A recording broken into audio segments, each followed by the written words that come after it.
Hai adik-adik, kembali lagi dengan Kak Rina di Online Class 101. Kali ini kita akan belajar kelas 6 tema 4, subtema 1, globalisasi di sekitarku. Di pembelajaran 5 kita akan belajar matematika, IPS, dan SBDP di halaman 37 sampai dengan 42. Nah, adik-adik untuk melihat video Karina, kalau gambarnya buram, jangan lupa di-setting dulu atau di-setel dulu kualitasnya ya.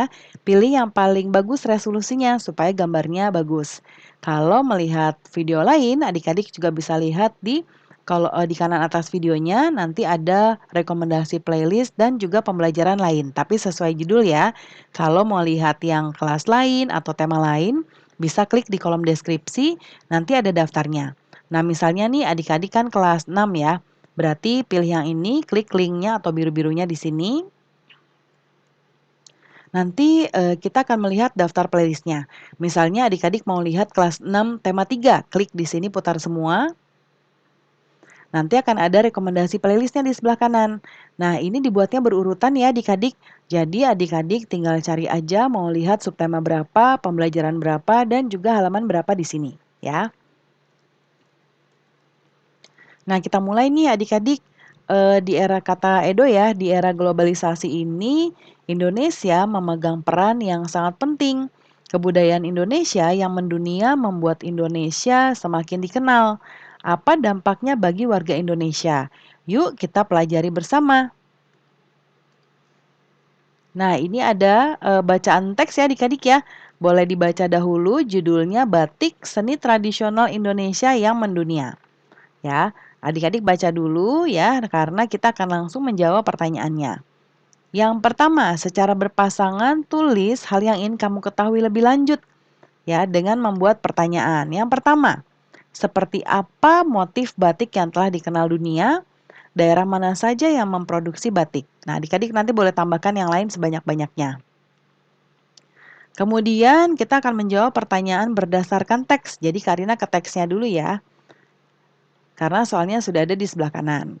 Nah, yang pertama, apa tujuan awal pembuatan batik? Nah, tujuan awalnya ini adalah untuk para petinggi keraton di zaman Kerajaan Nusantara ya, adik-adik.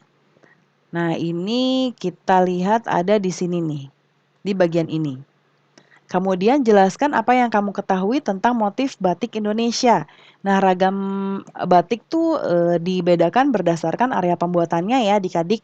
Yaitu ada batik pedalaman dan juga batik pesisir. Ya. Nah, nanti di sini, di daerah sini ya. Kemudian, apa upaya yang telah dilakukan untuk mengenalkan batik Indonesia ke dunia? Yaitu melalui berbagai pameran seni tradisional ya adik-adik yang diadakan di dalam ataupun di luar negeri. Kemudian tulis komentarmu setelah mengetahui bahwa batik Indonesia diakui sebagai salah satu warisan budaya dunia. Nah, sebagai warga negara Indonesia, kita harus merasa bangga ya, karena seni tradisional Indonesia ini sudah mendunia dan diakui sebagai salah satu warisan budaya dunia. Lalu tulis simpulanmu menggunakan 3 kalimat tentang bacaan tadi. Yang pertama, seni batik. Seni batik berawal dari seni tradisional yang telah mendunia, kurang A. Lalu ini kedua, melalui berbagai pameran seni tradisional batik Indonesia semakin dikenal dan diminati. Yang ketiga, kelestarian batik harus dikembangkan dan dipelihara. Lalu yang keenam, apa arti kata mendunia? Nah, ini tuh artinya terkenal ya atau meluas ke seluruh dunia. Itu arti dari kata mendunia. Lalu yang ketujuh, kerjasama apa yang dilakukan Indonesia untuk mengenalkan batik ke mancanegara?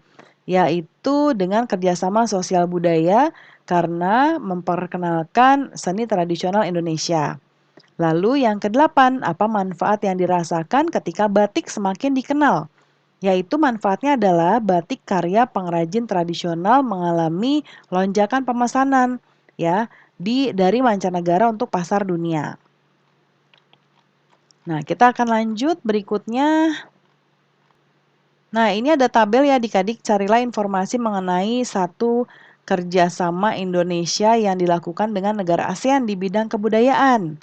Nah, Karina contohkan di sini. Yang pertama, pertukaran pelajar antar negara ASEAN ya. Manfaat bagi Indonesia, para pelajar Indonesia dapat menimba ilmu di negara-negara luar negeri. Lalu pertukaran acara program televisi. Nah, Indonesia dan Malaysia sebagai negara tetangga semakin erat persahabatannya. Lalu pertukaran budaya dan seni ya, juga festival film ASEAN. Nah, budaya Indonesia akan semakin dikenal di kawasan Asia dan dunia. Nah, berikutnya ini ada kita akan diminta untuk membuat poster ya adik-adik ya. Lalu nanti minta pendapat teman-teman atas poster adik-adik ya. Nanti diisi di sini. Apakah slogannya mudah dimengerti, boleh isi ya atau tidak, tapi sesuai dengan yang adik-adik amati ya.